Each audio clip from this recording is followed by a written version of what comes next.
Aku baru saja habis kerja. Tubuhku terasa letih juga setelah aku bekerja sepanjang hari. Rasa-rasanya nak terus pulang saja. Tetapi terfikir-fikir juga, barang-barang dapurku banyak yang dah habis.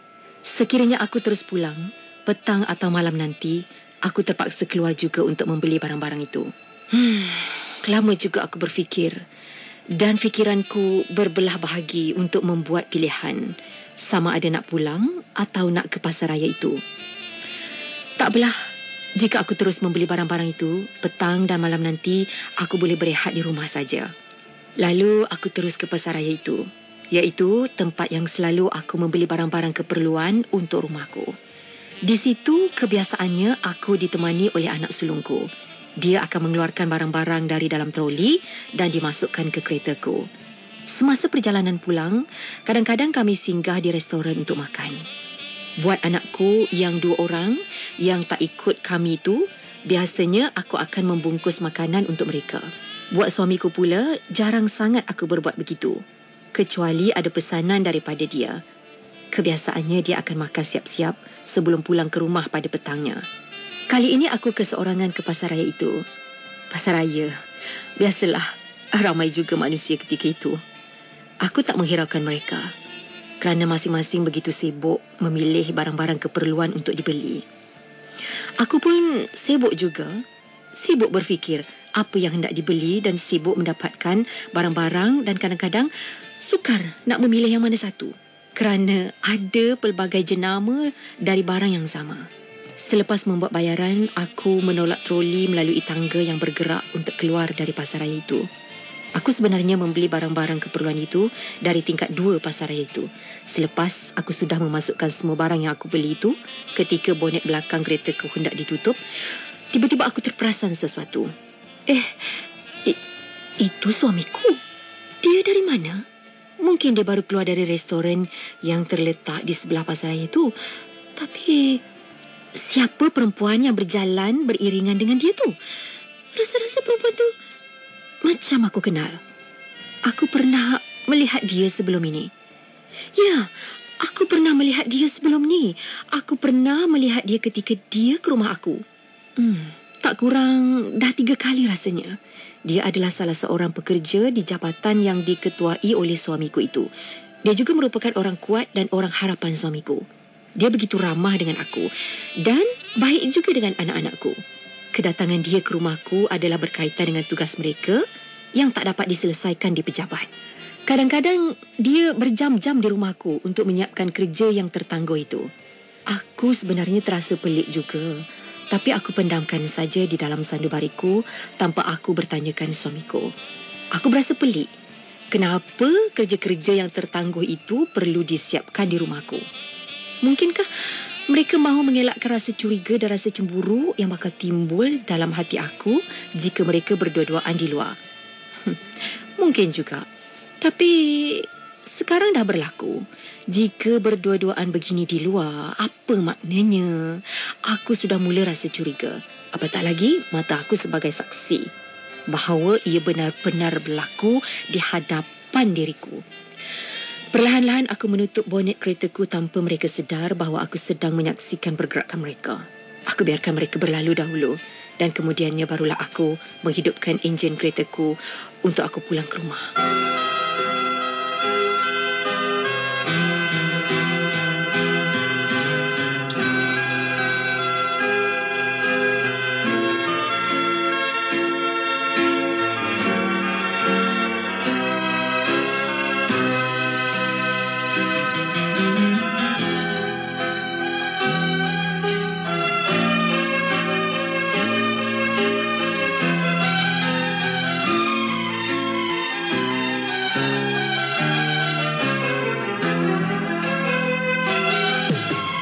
Begitukah caranya kau damping insan lain sekadar untuk menguji hati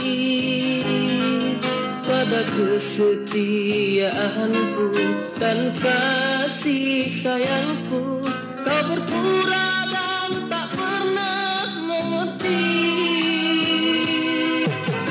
Aku sudah pun tahu caramu itu untuk ujian pada cintaku. Insan sepertimu itu menguji siksa cintaku, caranya amat menyakitkan kalbu. Tak puaskah lagi kau gurih hatiku, betapa sakitnya tak pernah kau rasa. Sedangkan percintaan itu bukanlah untuk dipermain-mainkan. Janganlah hanya pikir senangmu saja, pikirlah juga senang hatiku ini. Oh sayang,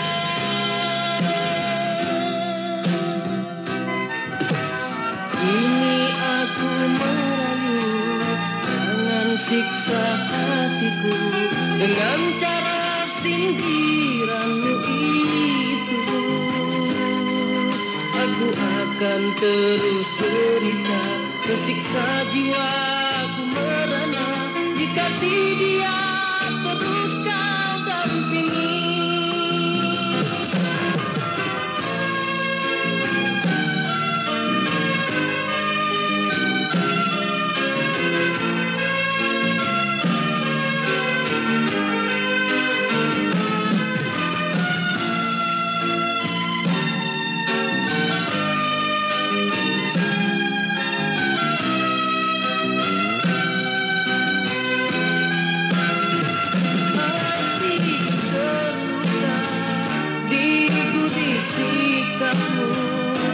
Aku harap tersayang darinya.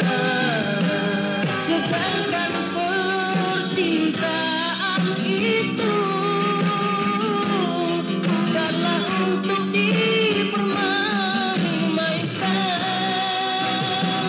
Janganlah hanya pikir senangmu saja, pikirlah juga senang hatiku ini. Oh sayang,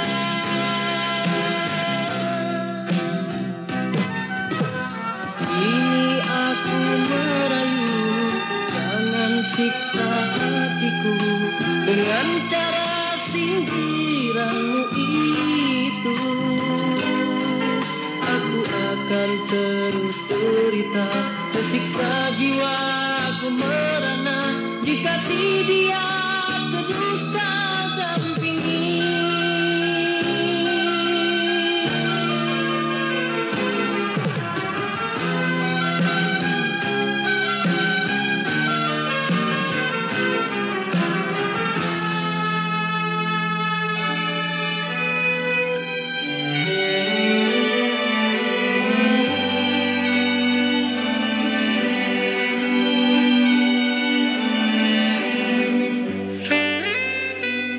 Sepanjang pemanduan itu, aku mula terfikir, hubungan apakah di antara mereka berdua itu? Jika hubungan itu hanya sebagai seorang ketua dengan pekerjanya, aku tak kisah. Namun begitu, mereka nampak sangat mesra. Adakah mereka sedang menjalinkan tali percintaan? Takkan begitu sekali. Mungkin itu hanyalah perasaanku setelah perasaan cemburu mula bertapak dalam hatiku.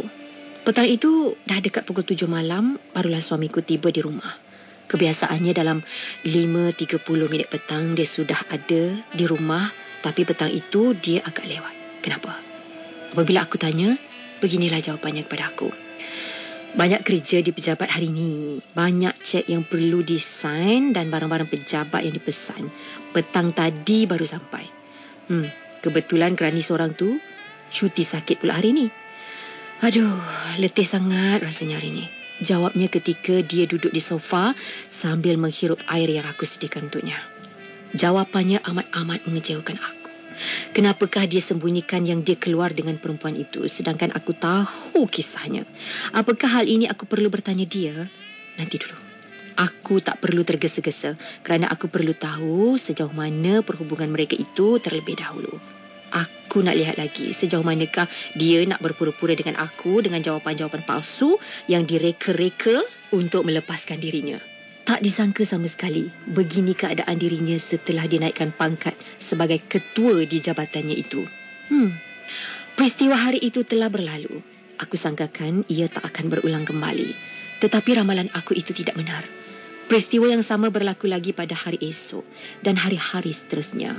Dia sudah mula pulang lewat ke rumah dan alasannya tetap sama seperti yang diberikannya kepada aku, sibuk di pejabat. Sibuk di pejabat sehingga hubungan dia dengan perempuan itu sudah mula dibualkan oleh rakan-rakan sekerjaku. Mereka sering terserempak suamiku dengan perempuan itu, kadang-kadang di restoran dan kadang-kadang di gedung membeli belah.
Rasa curiga dan cemburu aku semakin nyata. Rasa curiga yang pada mulanya tak aku kisahkan, kini ia semakin kukuh. Benarlah kata hatiku, mereka sedang menjalinkan tali percintaan. Mana hati tak cemburu.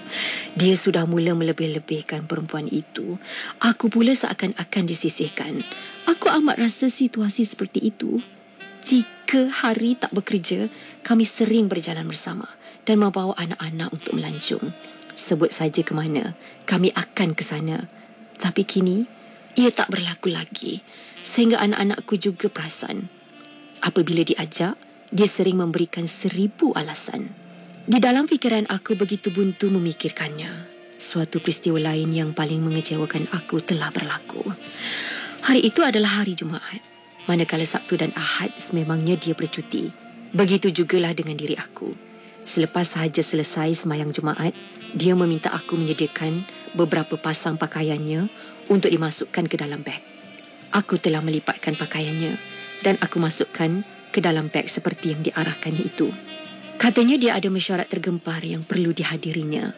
Mesyuarat itu akan diadakan di sebuah hotel selama 3 hari dan di negeri yang lain. Aku pada mulanya tak rasa apa-apa. Tiba-tiba saja perasaan lain pula mula berbisik dalam hati aku. Pada kebiasaannya, jika dia nak bermesyuarat seperti ini, dia akan memberitahu aku sekurang-kurangnya seminggu sebelum mesyuarat itu diadakan. Dia tak tergesa-gesa seperti hari itu. Tetapi hari ini, lain pula aku rasakan. Aku rasa mungkin dia ada agenda lain yang aku tak tahu. Dia mula bergerak ke sana dalam keadaan tergesa-gesa. Perasaan aneh dalam hati aku kian terasa. Nama hotel itu tak dinyatakan. Walaupun aku bertanya dia beberapa kali. Surat mesyuarat yang aku minta untuk dia tunjukkan kepada aku, gagal dia tunjukkan. Katanya dia tertinggal di pejabat. Dua situasi ini amat-amat menggoncangkan perasaan aku dan aku dibebani perasaan bimbang yang tak terkawal lagi. Kemanakah dia? Aku tahu hadir mesyuarat itu hanya sekadar alasan dia. Aku juga mempunyai rakan-rakan yang suami mereka itu sangat rapat dengan suamiku. Apabila aku bertanya rakan-rakan aku itu, tak seorang pun suami mereka perlu hadir mesyuarat seperti suamiku itu. Habis, kemanakah dia? Persoalan itu terus menerjah perasaan aku berkali-kali. Adakah dia pergi berkahwin dengan perempuan itu? Jika ini benar, maka benarlah seperti kata-kata anakku suatu ketika dahulu. Anak-anakku pernah bersuara. Apatah lagi anak sulungku. Dia pernah bualkan perkara ini dengan aku. Katanya, aku perlu berhati-hati dengan perempuan itu. Dalam pemerhatiannya, perempuan itu mempunyai hubungan yang luar biasa dengan ayah mereka. Apa tidaknya, seringkali dia dan suamiku ke mana-mana saja di dalam satu kereta. Keadaan ini sangat kerap berlaku tanpa mereka mempedulikan perasaan aku. Manakala kedatangan perempuan itu ke rumah aku, seolah-olah dia dan suamiku mahu berlakon. Seakan-akan di antara mereka tidak ada apa-apa hubungan. Ia juga untuk menyedapkan hati aku semata-mata. Akhirnya, setelah beberapa tahun, peristiwa yang telah aku duga itu semuanya terbongkar.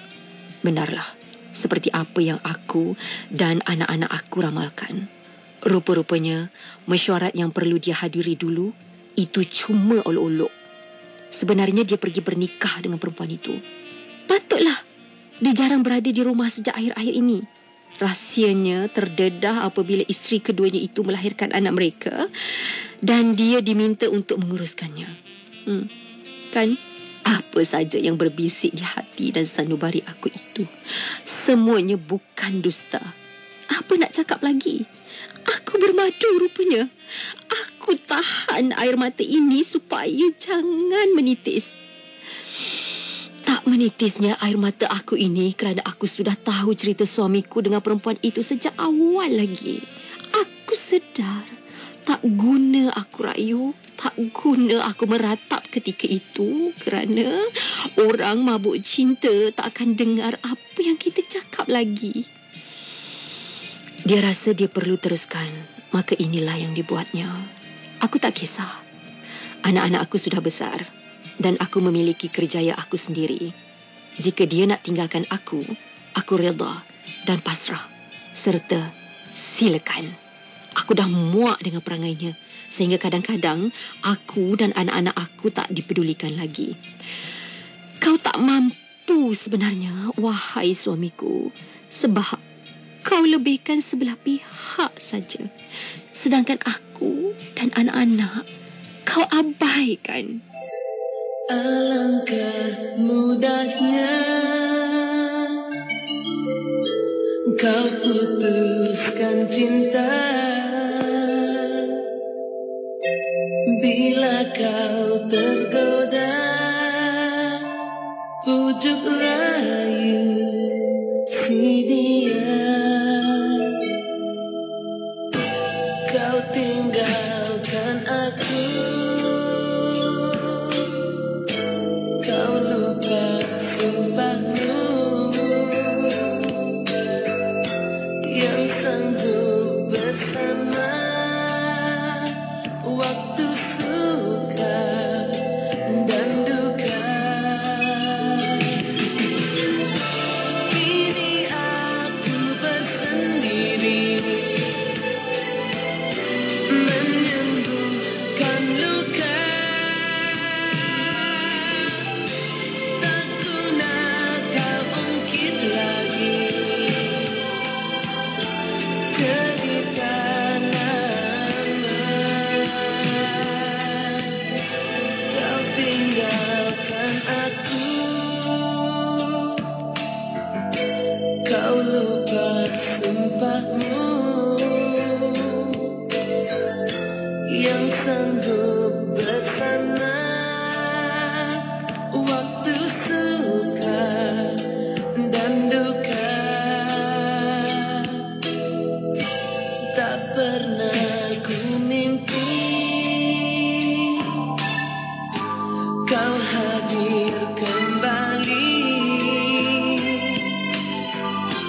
sekadar membuka parut luka di dada. Kini aku bersendiri menyembuhkan luka. Tak guna kau ungkit lagi cerita lama.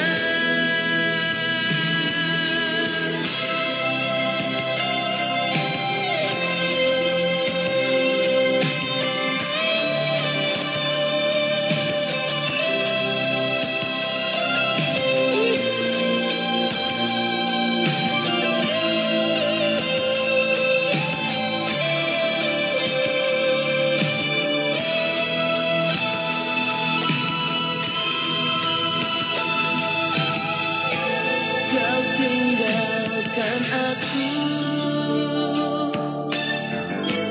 kau lupa sumpahmu yang sanggup bersama waktu suka dan duka. Kini aku bersendiri menyembuhkan luka. Tak guna kau ungkit lagi cerita lama. Tak pernah ku mimpi kau hadir kembali, sekadar